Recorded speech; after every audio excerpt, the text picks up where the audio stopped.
The hum was the first thing they noticed, not a sound that traveled through the thin, recycled air of the bastion, but a vibration that seemed to emanate from the very marrow of their bones. For 3 centuries, humanity's last city, a colossal, self-contained arcology carved into the heart of what was once the Sierra Nevada mountain range, had known only the familiar cacophony of its own machinery, the rhythmic clank of maglev transports, the whisper of air scrubbers, and the distant, grinding roar of the geothermal drills that powered their world.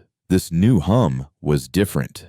It was clean, perfect, a single, resonant frequency that spoke of impossible energies and alien geometries. Kalen felt it in his workshop, a cramped space nestled deep in the lower levels where the city's forgotten technology went to die and, occasionally, to be reborn. The vibration caused a cascade of chimes as old-world wind ornaments, relics he'd salvaged from the skeletal ruins of the surface, shivered on their hooks. He paused, his hand hovering over the delicate circuitry of a pre-collapsed data slate, his brow furrowed. He was an archivist, a title that sounded grander than its reality. He was a junk collector, a historian of discarded things, piecing together the story of their fall and their survival from the ghosts in dead machines. The hum was followed by the light. A soft, silver luminescence bathed the eternal twilight of the bastion, filtering down through the central atrium from the city's apex, where the great armored blast doors, Primus, sealed since the last Exodus ship failed, met the sky. Panic, a sentiment long dormant in the disciplined society of the bastion, flickered through the city's commnet. The triumvirate, the 3 elected elders who governed their enclosed world, called for calm, their synthesized voices echoing from public address speakers. It was not an attack. They assured the million souls under their charge. It was contact. The vessel that hung in the toxic skies above was a thing of beauty and terror. It wasn't built. It seemed to have been grown. A seamless and pearlescent teardrop that drank the light of the angry, red sun and reflected a serene, silver glow. They called themselves the Consortium, and their envoy, who appeared not in person but as a flawless holographic projections in the Triumvirate's council chamber, was a being of equally unnerving perfection. It named itself Administrator Valerius, its form vaguely humanoid but impossibly slender, its skin like polished marble, and its voice a melodic cascade of perfectly modulated tones that promised peace, prosperity, and a place among the stars. "You have endured," Valerius chimed, its silver eyes sweeping over the worn, pragmatic faces of the triumvirate, "as you have survived in this cradle of ruin, a testament to the tenacity of your species. But survival is not living. The Consortium offers you the gift of ascension. We will integrate you into our galactic society. It will give you clean energy, perfect health, and boundless knowledge. Your isolation is over." Elder Maeve, the oldest of the 3, her face a roadmap of careworn lines, leaned forward. "And the price of this?" "Ascension," she asked, her voice raspy with suspicion honed by a lifetime of hard choices. Valerius's smile was beatific, yet it didn't touch its eyes. "The price is merely alignment. Your systems, while ingenious, are chaotic, inefficient. Your history, a collection of fragmented, contradictory narratives, breeds dissent. To join the harmonious whole of the Consortium, you must shed the inefficiencies of the past. We will upgrade your technology, unify your archives, and streamline your culture. You will become a part of something greater than yourselves." The offer was a masterstroke of temptation. For generations, humanity had been treading water, recycling the same materials, patching the same systems, their population capped by the rigid limitations of their environment. The dream of the stars had died with the last failed Exodus ship. Now, the stars had come to them, offering everything they had lost. In his workshop, Kalen watched the broadcast on a cobbled-together monitor, and a cold dread washed over him. He heard the words, "Unify your archives," and felt it like a physical blow. His entire life was dedicated to those fragmented, contradictory narratives. He saw the past not as a burden to be streamlined, but as a lesson book written in blood and ingenuity. And it was in the chaotic, jury-rigged code of their life support systems that he saw their adaptability. It was in the fated, desperate logs of the first settlers of the Bastion that he understood their resilience. The consortium wasn't offering to heal them, it was offering to lobotomize them. Over the next week, the consortium's influence began to seep into the city. Small, silent drones, like polished river stones, floated through the corridors, mapping the infrastructure. Medtech specialists from the Triumvirate were invited aboard the vessel and returned with tales of medical miracles, of genetic flaws erased in moments. Engineers were shown energy schematics that made the Bastion's geothermal core look like a child's toy. Hope, a far more potent and dangerous force than fear, began to spread like a contagion. The Triumvirate announced a provisional agreement. The integration would begin with a data transfer. The Bastion would upload its complete historical and technological archives to the consortium for assessment and unification. And in return, the consortium would provide the schematics for a new atmospheric processor, one that could begin to heal the poisoned world outside. Kalen knew he had to act. He requested an audience with the Triumvirate, presenting his case with a desperate passion. He brought with him a salvaged data core from a derelict pre-collapse corporate satellite. "This is from the Inter-System Alliance," he explained, his voice echoing slightly in the sterile council chamber.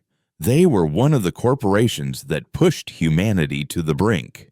Their public motto was unity through progress. Sound familiar?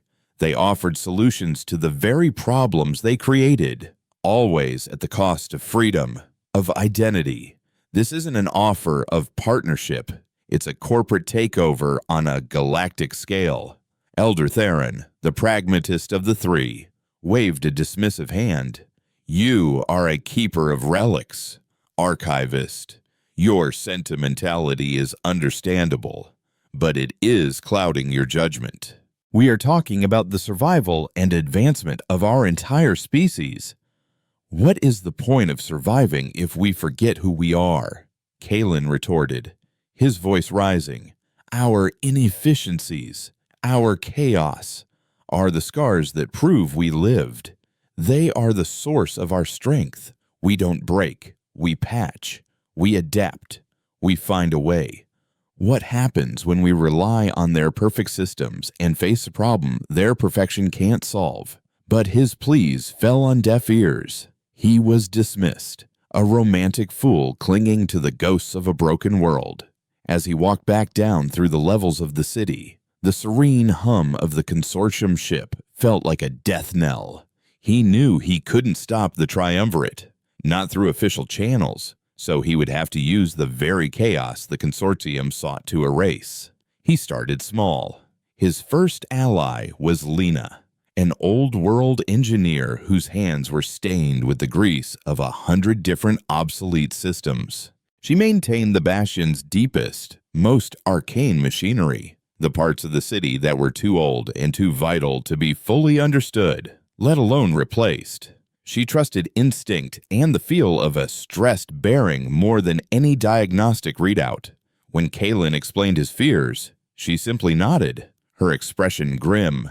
"Perfect systems have no tolerance for error," she said, wiping her hands on a rag. "Our city is one big, glorious error. That's why it's still standing.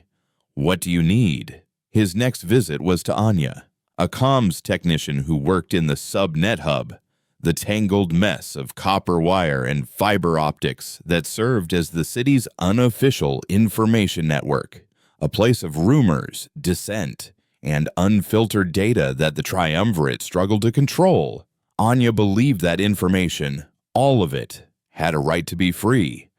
The consortium's clean, encrypted signals terrified her.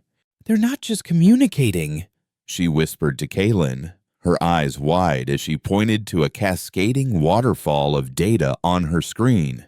"They're rewriting. They're inserting subtle sub-audible frequencies into the public addresses, calming phrases woven into the data streams. It's a pacification protocol." Their plan was simple, desperate, and incredibly dangerous. They wouldn't try to stop the data transfer. Instead, they would poison it. The transfer was scheduled to take place from the Central Archive, a heavily guarded data hub near the city's apex. But Kaylin knew the system's weaknesses. Not all the archives were centralized. Decades of data rot and system failures meant that vast quantities of information were stored in isolated, forgotten servers scattered throughout the Bastion's lower levels, linked to the main hub by ancient, unmonitored physical conduits. On the night of the transfer, while the Triumvirate in a holographic Valerius watched the main data stream begin its orderly flow, Kaylin, Lena, and Anya were deep in a forgotten maintenance tunnel. Lena pried open a junction box, exposing a thick bundle of fiber optic cables. "This is it," she breathed, the light from her headlamp glinting off the delicate glass strands. "The primary conduit from the deep archives." Kaylin handed Anya a data slate. It contained what he called his chaos payload. It was a virus, but not one of destruction. It was a virus of truth.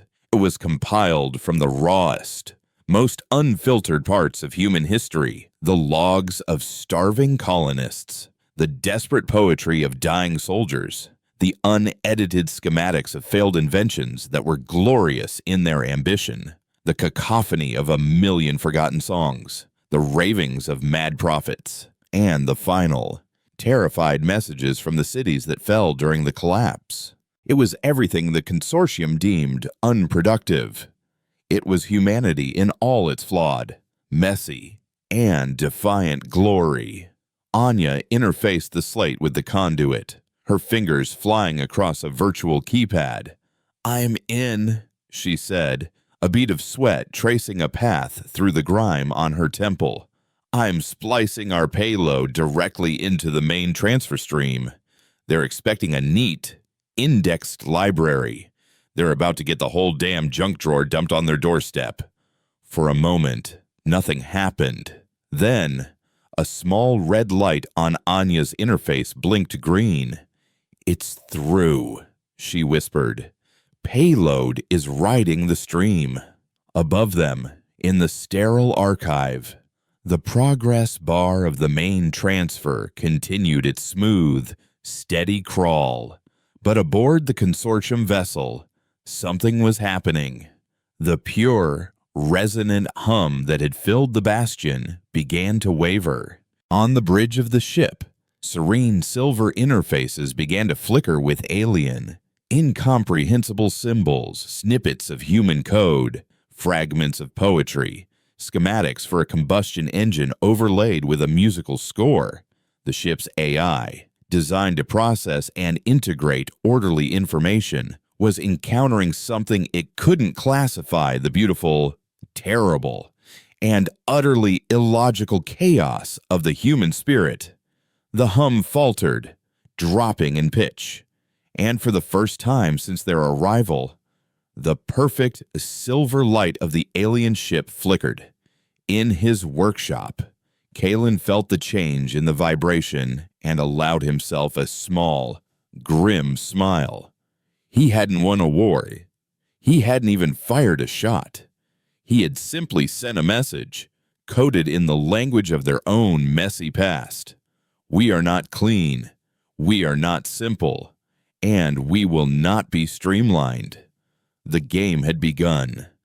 The silence that followed was more unnerving than the hum itself. For a full minute, the Bastion held its collective breath. The city's own familiar symphony of whirring fans and grinding gears suddenly seeming loud and clumsy. Then the silver light from the consortium vessel returned, steady and serene as ever, and the perfect, resonant hum resumed, as if nothing had happened. But something had. The flaw, the momentary stutter imperfection, had been witnessed by 1,000,000 souls. An official communique from the triumvirate was broadcast within the hour, dismissing the event as a minor calibration issue during the initial data handshake, a momentary incompatibility between alien and human systems that had been instantly resolved. But Kalen, watching from the shadows of a lower-level transit station, knew it was a lie. The tremor he had felt was not one of incompatibility. It was one of indigestion. The second appearance of Administrator Valerius confirmed his fears. The hologram materialized again in the council chamber, its form as flawless as before, but the beatific smile was gone, replaced by an expression of placid disappointment, like a teacher addressing a promising student who had inexplicably failed a simple test. "There has been a contamination," Valerius stated, its melodic voice now holding a crystalline edge. "The data stream we received was corrupted. Interspersed with the ordered archives were anomalies, fragments of chaotic, illogical, and emotionally compromised data. This contamination has caused a temporary desynchronization as in our analytical matrix." Elder Theron was mortified, his face flushing with a mixture of anger and shame. "I assure you, Administrator, this was not intentional. Our systems are old. There must have been a data bleed from a derelict server." Valerius's silver eyes seemed to look right through him. "The patterns of the contamination are not random. They are curated, deliberate. A poison pill, designed to disrupt. The consortium's gift of ascension requires a foundation of trust and transparency. This act of sabotage threatens the very basis of our agreement. We require that you identify the source of this contamination and purge it, until you have demonstrated your commitment to a pure and orderly integration. The transfer of advanced schematics will be suspended." The message was clear. The honeymoon was over. The triumvirate's response was immediate and ruthless. They created a new internal security division, the Purity Office, and placed it under the command of Warden Jax, a man who saw the Bastion not as a home, but as a complex machine that he was perpetually trying to tune. Jax was a true believer in the consortium's promise. He despised the city's inefficiencies, its black markets, its secret histories. To him, Kalen's junk drawer was a cancer, and he was the surgeon tasked with its removal. Jax's first directive was to seize all unauthorized archival hardware and cross-reference access logs for the deep storage conduits. Kalen's name, as the city's foremost, and perhaps only, expert on such derelict systems, shot to the top of the list. "We have to go," Anya said, her voice a tense whisper over their encrypted comm line. They met in the suffocating heat of a steam pipe junction, the air thick with the smell of hot metal and mineral deposits. "Jax's purity officers are sweeping the lower levels. They're questioning everyone.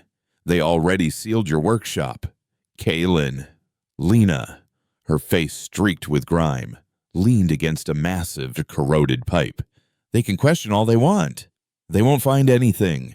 We scrubbed our tracks, but they'll keep looking. We need to disappear." Disappearing in the Bastion was an art form.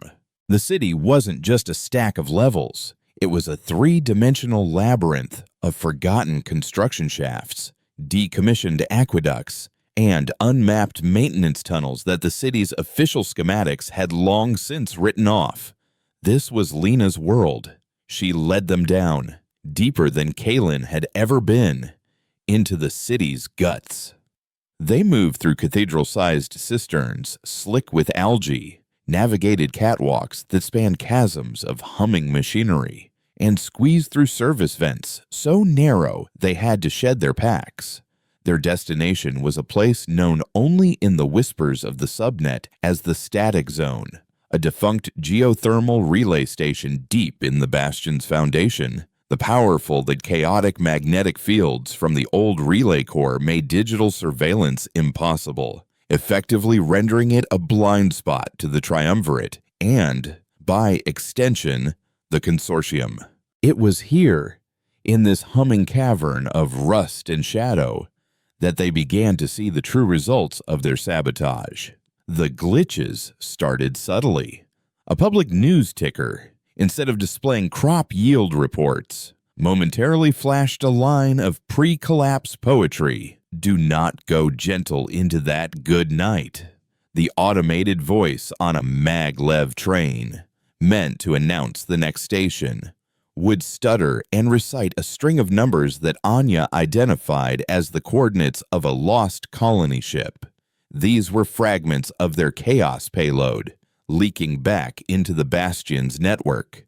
The Consortium's attempt to process the data had paradoxically made it volatile, its desynchronized matrix now broadcasting the very history it sought to erase.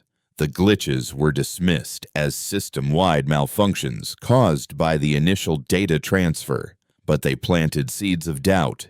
People began to whisper, why would the system be quoting dead poets? Where did those coordinates lead the past? For so long, a dusty relic confined to Kalen's workshop was suddenly, hauntingly alive. From their sanctuary in the Static Zone, they began to reach out. Anya, a phantom in the subnet, used the glitches as a calling card, embedding hidden messages within the corrupted data streams, directing those with open minds to secure channels. Their first true allies were the ones who lived in the city's cracks. Reese, a grizzled scrapper who ran the sprawling black market in Sector Gamma 9, a place the Triumvirate tacitly ignored, saw the Consortium as a threat to his entire way of life. "Order is bad for business," he'd grunted, his face illuminated by the flickering light of a salvaged neon sign. "These silver-skinned suits want to make everything clean, predictable. There's no profit in predictable."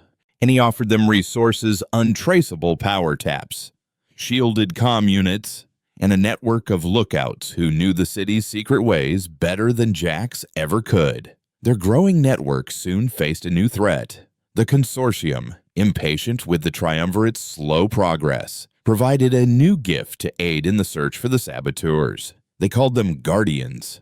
Unlike the passive survey drones, the Guardians were predators. They were sleek, obsidian constructs that floated through the corridors with an unnerving silence. Their single, silver optic lens sweeping, analyzing, recording. They were mobile extensions of the Consortium's will, enforcing curfews, dispersing gatherings, and reporting all non-compliant behavior directly to Jax. The Bastion, once a crowded, chaotic, but fundamentally free space, began to feel like a prison. The Guardians could see in multiple spectra, detect biochemical stress indicators, and analyze speech patterns for signs of deception. They were the perfect tool for a regime of purity. The presence of the Guardians forced the nascent resistance to become more disciplined. Messages were no longer sent digitally, but carried by hand through hidden passages. Meetings were held in the deafening roar of the forge level, where the sound of hydraulic presses would mask their conversations. The fight was changing from one of information to one of stealth and survival. The first real test came when Jax, guided by the Guardians' relentless data collection, triangulated a major subnet relay hidden in a disused ventilation hub. It wasn't their main base, but it was a critical node in their network. Anya was there, performing a data purge. When the sirens blared, purity officers clad in black armor and flanked by silent, floating Guardians stormed the hub from all sides. Anya was trapped. As the officers began cutting through the main door, Kaylin, monitoring from the static zone, felt a surge of cold panic. They were going to lose her. But then, something unexpected happened. An explosion rocked the corridor outside the hub. Not from a weapon, but from an overloaded power conduit. The lights flickered and died, plunging the area into darkness and chaos. In the confusion, a secondary blast went off, triggering the fire suppression system, filling the corridors with a thick, disorienting foam. It was Reese. From half a sector away, his scrappers had remotely overloaded the aging power grid, a trick they'd learned decades ago to discourage security patrols.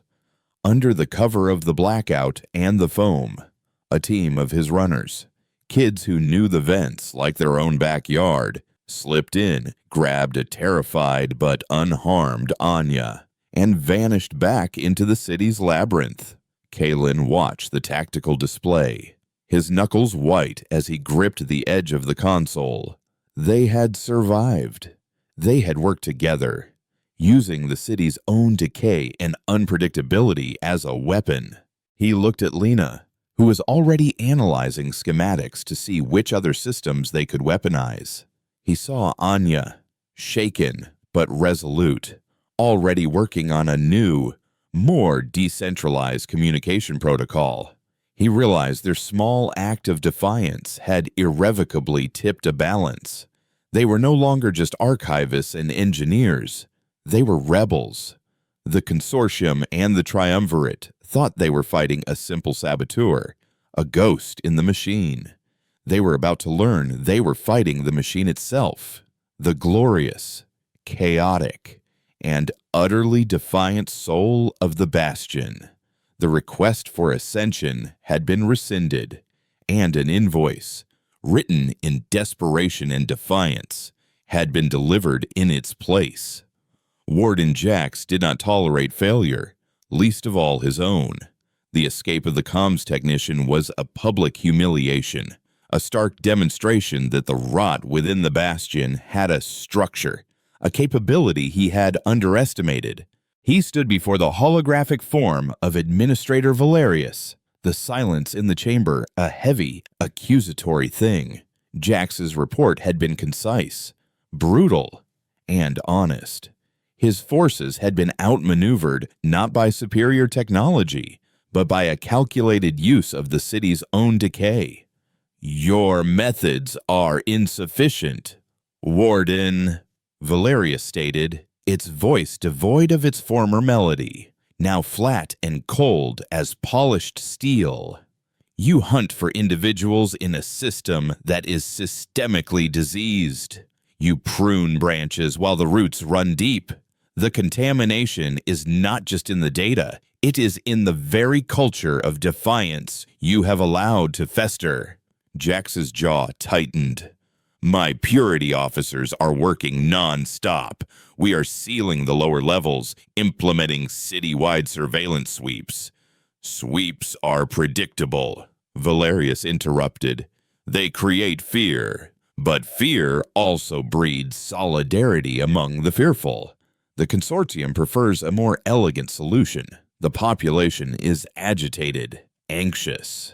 They fear our presence, and they fear the saboteurs you have failed to capture. We will offer them peace.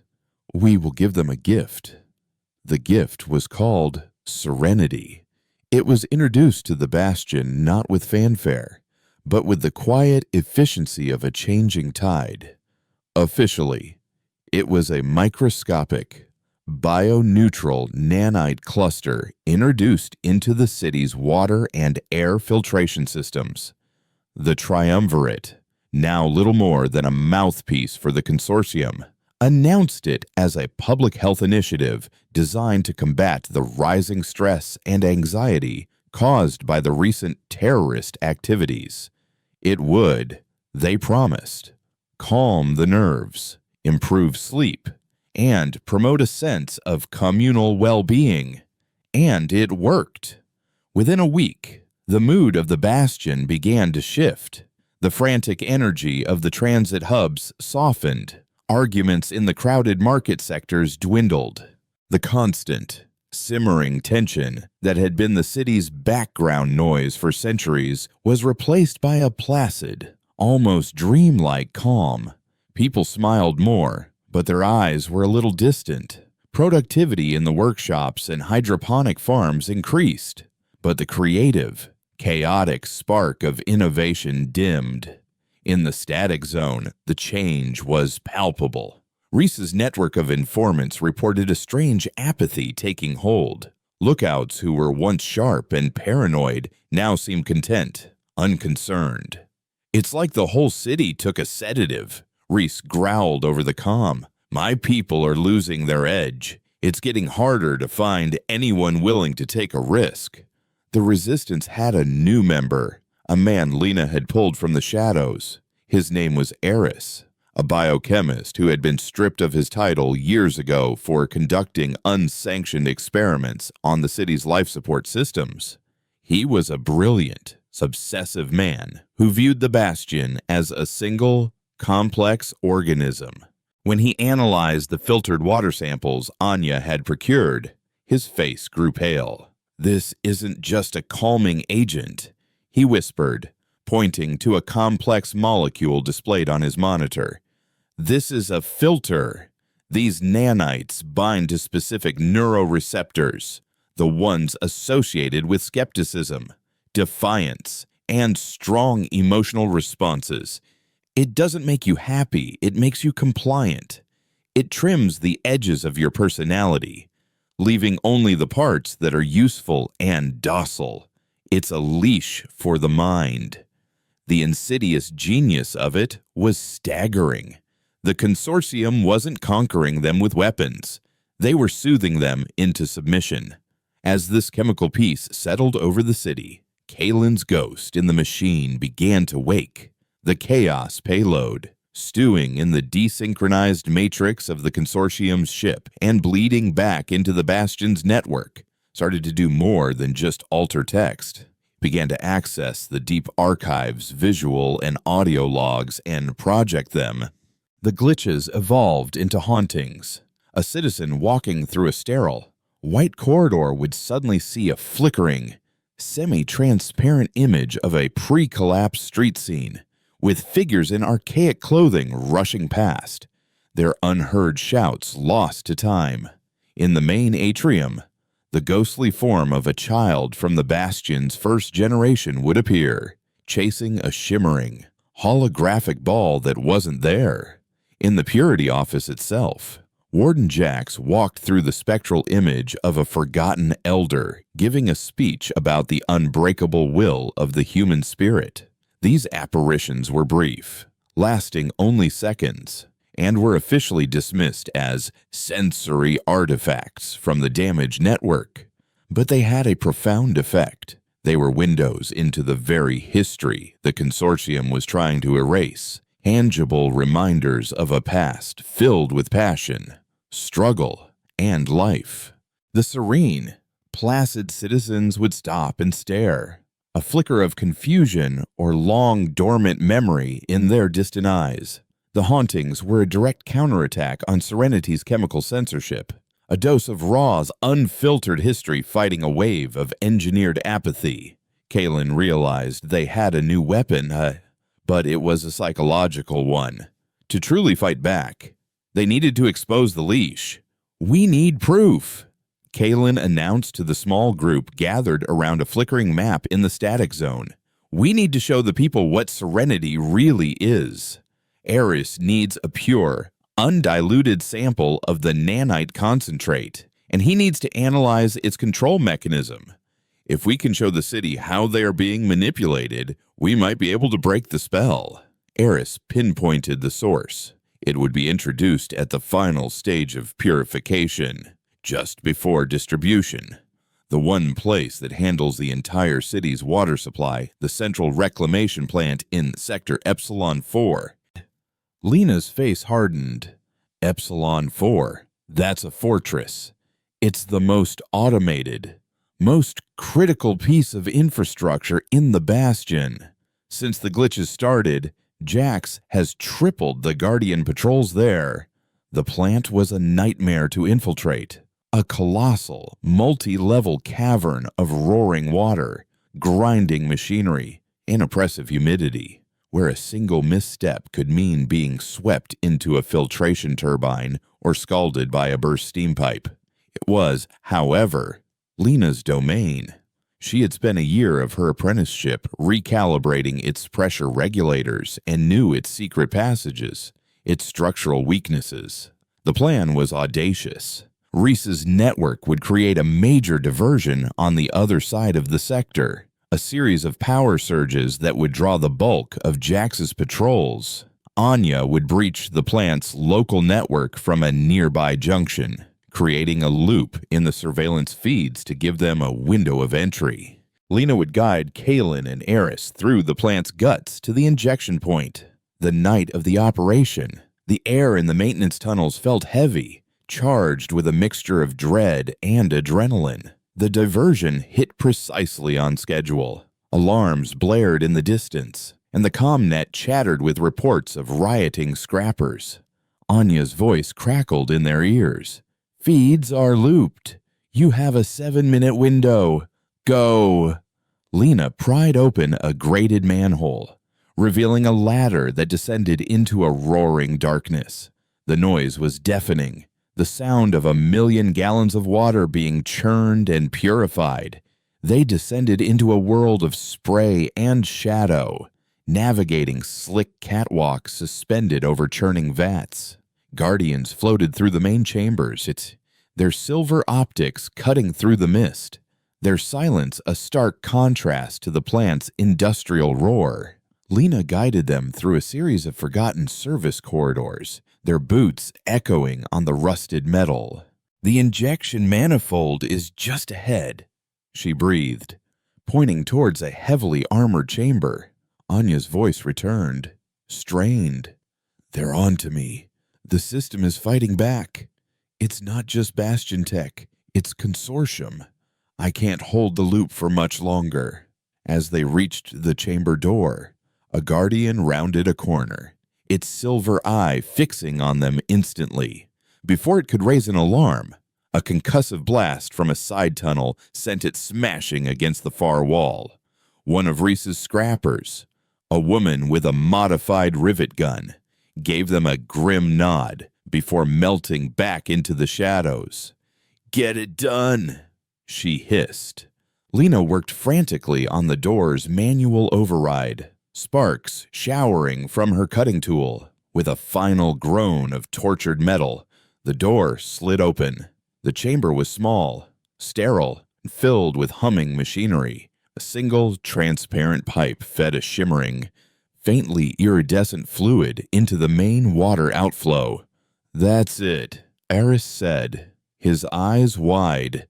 He pulled out a shielded collection vial, but as he moved towards the pipe, the entire chamber was bathed in harsh, white light. The doors slammed shut behind them. A voice, cold and triumphant, echoed from a speaker. "The rats have found the bait. Stand down. Saboteurs." Warden Jax had been waiting for them. Guardians descended from hatches in the ceiling, their sleek forms boxing them in. They hadn't been fooled by the diversion. The raid had been a trap. They were cornered, deep in the heart of the most secure facility in the city, with the proof they needed just inches from their grasp. The leash was about to be tightened into a noose. Trapped in the sterile, white glare of the injection chamber, Kaylin's mind raced. Jax's voice was the sound of a closing cage, but it was the silence of the Guardians that was truly terrifying. They didn't hum or click. They simply existed, their silver eyes absorbing all light and hope. Surrender was not an option. Being captured meant being paraded before the placid, serenity-dose populace as proof that chaos was dangerous, that dissent was a disease. It would be a death not just of their bodies, but of their idea. Eris clutched the empty vial, his face a mask of despair. Lena, however, had a different look in her eyes. It was the focused, calculating gaze of an engineer who sees not a trap, but a complex system on the verge of catastrophic failure. Her eyes darted from the high-pressure steam conduits lining the walls to the massive, armored water main at the center of the room. "Jax," she called out, her voice steady and clear, cutting through the tense silence. "You think you've won, but you built your trap in the middle of a pressure cooker. This whole plant is a bomb, and you just lit the fuse." Jax's laugh was dry, dismissive. "Empty threats. Engineer. My guardians can disable you before you can even twitch." Lena smiled, a grim, defiant baring of teeth. "They can disable me.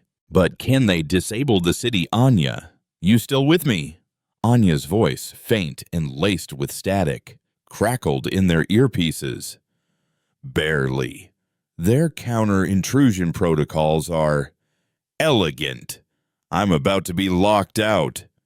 "Don't get locked out," Lena commanded. "Get loud. On my mark. I need you to open every emergency pressure valve in this sector, all of them, and kill the safety overrides." A moment of silence, then Anya's strained reply. "That's insane. It'll blow half the grid in Epsilon 4. It could cause a cascade failure across the entire level." "That's the point," Lena said, her gaze locked on Jax's unseen observers. "Mark." The effect was instantaneous and apocalyptic. A deep, groaning shudder ran through the entire structure. Alarms, real ones this time, blared with a panicked, rising shriek. Red lights flashed, casting the chamber in a hellish glow. From behind the walls came the sound of rupturing pipes and the high-pitched scream of escaping steam. A guardian moved towards Lena, but was knocked from the air as a section of the ceiling plating tore loose, crashing to the floor in a shower of sparks. Jax's voice returned, laced with fury. "Shut it down! Shut it down now!" "Too late!" "Warden!" Kalen shouted, seizing the moment. This is what happens when you try to impose perfect order on a system that was built to bend. It doesn't just bend, it breaks. He nodded to Eris. "Who?" "Under the cover of the chaos." Lunged for the injection manifold. He didn't just take a sample. He jammed a crowbar from Lena's toolkit into the mechanism, then smashed the control panel with it. The iridescent fluid of serenity sputtered, then stopped flowing. Thick, viscous concentrate began to pool on the floor. The chamber door, its magnetic lock failing under the fluctuating power, began to spark and grind. Lena aimed a kick at its control panel, and with a final shriek of metal, it slid halfway open. "Go!" she yelled, shoving Kalen and Eris through the gap as they scrambled into the pandemonium of the main plant. Kalen glanced back. Lena was holding her ground, a heavy wrench in her hand, facing down the remaining guardians. She was buying them time. She was sacrificing herself. The escape was a blur of noise, steam, and terror. Reese's people, having seen the chaos unfold, created a new path, blowing a hole in a perimeter wall that led into an old, decommissioned sewer line. Kalen and Eris stumbled through the darkness, soaked, bruised, but alive, clutching the now full vial of serenity concentrate. When they emerged back into the relative quiet of the lower levels, the Bastion was a different city. The cascade failure Anya had triggered was worse than predicted. Power was out in 3 sectors. Maglev trains were stalled. For the first time in a century, large swaths of the city were plunged into darkness and silence. The illusion of the consortium's perfect orderly control had been shattered. In the absence of the public address systems, the ComNet, and the ever-present glow of official screens, the subnet came alive. Anya, having been forcefully ejected from the official network, poured all her energy into their shadow system. The data from Eris's analysis of the Serenity concentrate was the first thing she broadcast. The truth, stripped of all euphemism, a chemical formula, a list of targeted neuroreceptors, and a simple, damning explanation of its purpose. It was a leash.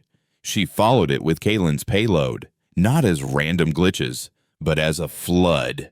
She broadcast the final, desperate logs of the cities that fell, the manifestos of forgotten rebels, the schematics of the very systems now failing around them, proving that humanity had faced collapse before and had survived through grit and ingenuity, not placid compliance. The effect on the populace was like dousing a sleeper with ice water. The chemical blanket of serenity was still in their systems, but the abrupt shock of the blackout, the fear, the sudden silence, and the raw, unfiltered truth pouring from the subnet began to break its hold. The distant, placid smiles vanished, replaced by confusion, then dawning horror, then a slow-burning anger. People looked at their own hands, at their neighbors, and realized they had been living in a waking dream. Riots didn't erupt. The Bastion was too disciplined for that. Instead, a quiet, coordinated resistance began. Engineers, fighting the cascading failures, ignored triumvirate directives and began implementing their own patchwork solutions, relying on old knowledge the consortium had deemed obsolete. Medtechs, armed with Eris's data, started synthesizing a crude counteragent to the nanites. Entire sectors began walling themselves off, refusing entry to purity patrols. Aboard the consortium vessel, Administrator Valerius watched the city's vital signs flatline and then reconfigure into chaotic, unpredictable patterns. Its placid expression finally cracked, replaced by something akin to cold fury. The experiment in gentle assimilation had failed. The subject was not just contaminated, it was rabid. "They have rejected harmony," Valerius stated to the ship's silent bridge. "They have chosen chaos. A lesson must be administered, one that will be remembered." Warden Jax, now a pariah hiding in the besieged Purity office, received his final order. It wasn't a request. It was a command protocol that bypassed all human authority. His screen displayed a single bound-chilling directive: initiate sterilization protocol. Sector Gamma 9, full spectrum. Gamma 9 was the black market. It was Reese's home. It was the heart of the lower city's defiant, chaotic soul. It was home to over 50,000 people. Kaylin, back in the relative safety of a new hideout, saw the order flash across a purity channel Anya had managed to crack. His blood ran cold. He knew what full-spectrum sterilization meant. It wasn't a police action. It was an extermination. The Guardians weren't just patrol units. They had a final, terrible function. "They're going to burn them out," Kaylin whispered, his voice hoarse. "They're going to level the entire sector." Reese's voice came over the comm, grim and steady. "Let 'em come. We knew this day might arrive. We've been living on borrowed time for generations, but we ain't gonna make it easy for 'em." The battle for the Bastion was no longer about information or ideology. It had become a war for survival. The consortium had shed its mask of benevolence and revealed the cold, uncaring calculus beneath. It did not tolerate error, and the beautiful, chaotic, glorious error that was humanity was about to be erased. Kaylin looked at the faces of the people around him. Anya, Eris, the tired but determined rebels who had gathered there. They had won the battle for the city's mind. Now they had to fight for its body. He thought of Lena, lost in the heart of the storm she had unleashed. and knew they couldn't let her sacrifice be in vain. The city had to live. The first scream from Gamma 9 was not one of pain, but of defiance.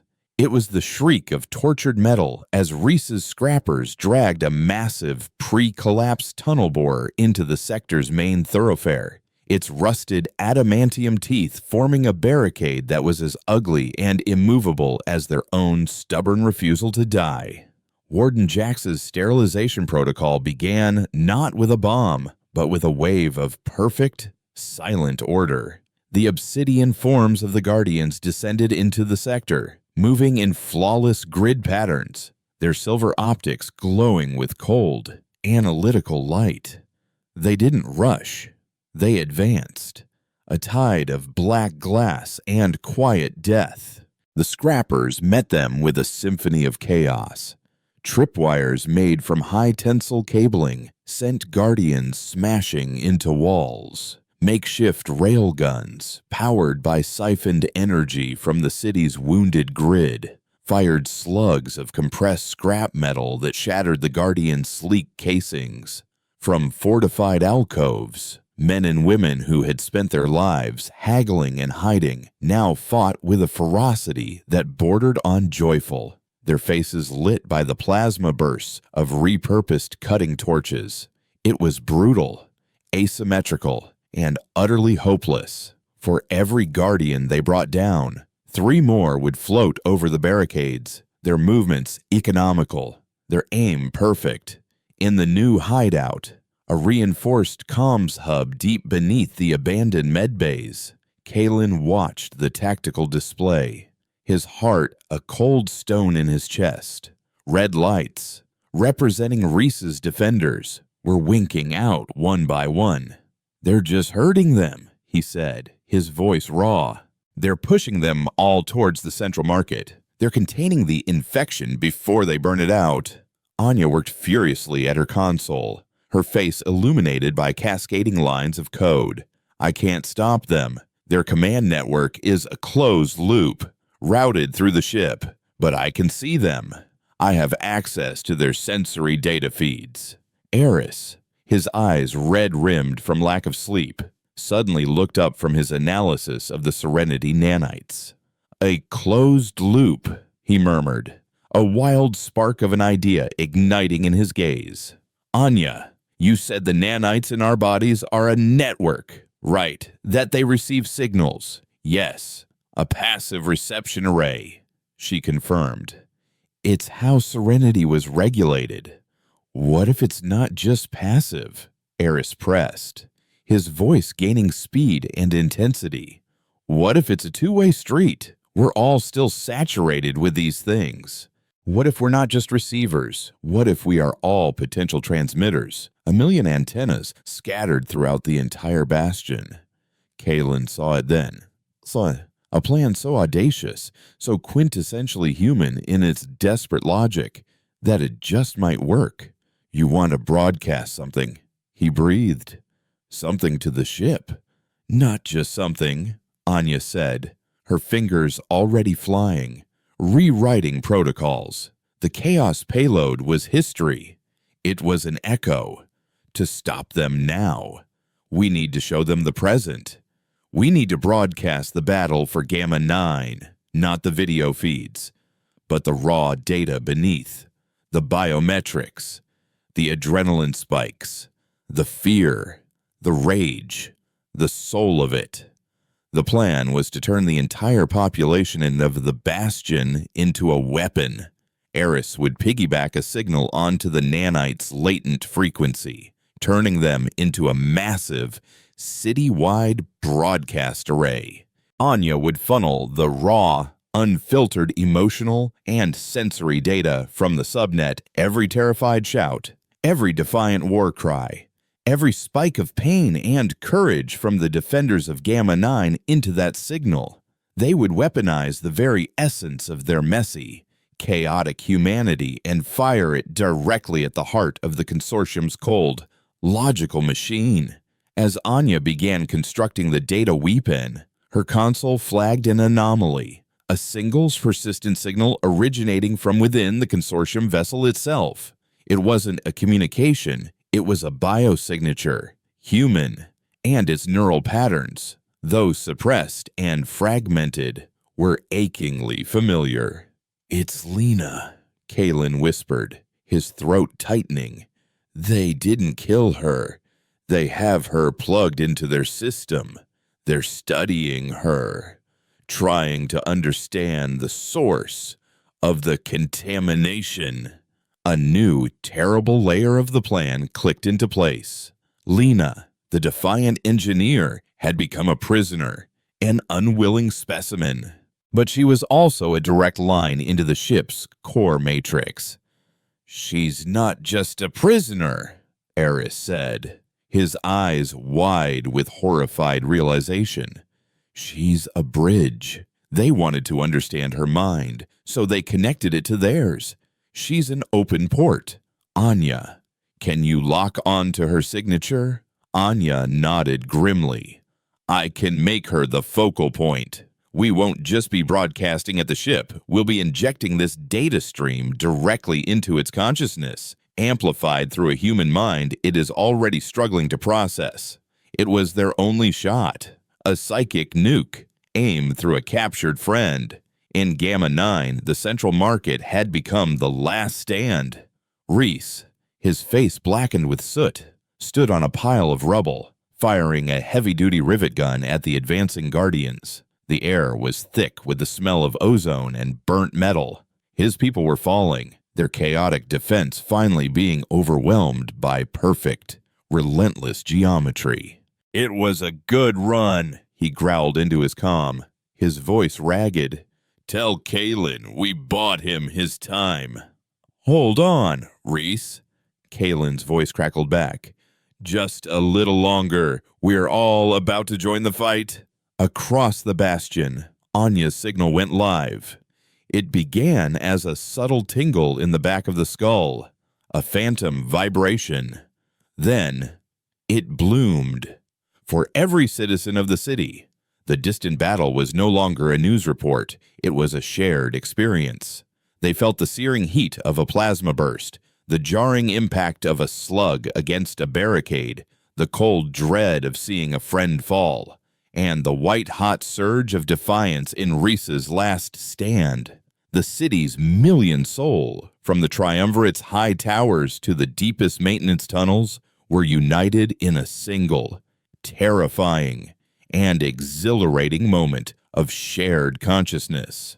They had become the broadcast, this raw, concentrated torrent of human experience, of love and loss and bone-deep rage, screamed through the nanite network, focused into a single beam, and struck the consortium vessel on the bridge. Administrator Valerius watched its serene, silver interfaces shatter into a fractal nightmare of incomprehensible light and color. The perfect, resonant hum of the ship began to fracture, dissonant tones warring with each other, rising in pitch to an unbearable shriek. The ship's AI, a consciousness of pure logic that had unified 1,000 worlds, was being drowned in a tidal wave of illogical, contradictory, and overwhelmingly powerful emotion. It encountered the concept of a noble sacrifice, of fighting for a lost cause, of laughing in the face of death, and the very foundations of its reality cracked. The AI tried to process the input, to categorize the raw, screaming data of the human spirit, and it failed. It was like trying to fit an ocean into a teacup. It was the ultimate syntax error. The silver light of the ship began to strobe violently, shifting from silver to a bloody, furious red, then to a stark, empty white. In Gamma 9, the advancing Guardians stopped. Their silver eyes flickered, then went dark.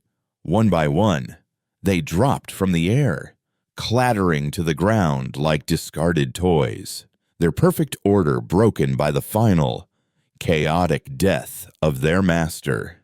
A profound silence fell over the sector, broken only by the ragged, disbelieving gasps of the surviving defenders. The silence spread to the entire bastion as the psychic broadcast ceased. The great consortium vessel, the thing of terrifying beauty that had hung in their sky, was now just a dead, dark shape, all its lights extinguished, its resonant hum gone forever. It floated for a long, quiet moment, a monument to a failed philosophy, before its own internal systems, now utterly scrambled, began to tear it apart in a series of silent, brilliant explosions that looked like newfound stars being born in their poisoned sky. In the aftermath, the bastion was wounded, scarred, and irrevocably changed. Power was still out in many sectors, and the triumvirate was gone, its authority having evaporated in the face of its own complicity. But the city was theirs, truly theirs for the first time in centuries. Kalen stood in the central atrium, looking up at the sky where the alien ship had been. The people were slowly emerging, their faces no longer placid or fearful, but etched with the exhaustion and fierce pride of survivors. They were talking to each other, helping clear rubble, sharing rations. They were a chaotic, disorganized, and beautiful mess. Anya managed to pull a final fragmented data packet from the ship before it was destroyed. It was a log file from its central matrix, corrupted and almost unreadable. But in it, Kalen found what he was looking for. A single entry, next to a designation for a human biological sample. It read, Subject 734, Name Lena, Analysis Anomaly, Source of Systemic Chaos, Conclusion Incompatible. He closed his eyes, a single tear tracing a path through the grime on his cheek. They had won. The price had been steep, but the message was now carved into the history of the stars. Humanity was not a system to be streamlined or a problem to be solved. They were a glorious, chaotic, and unbreakable anomaly, and their story, written in the junk and ghosts of their past and the blood and courage of their present, was finally their own to write.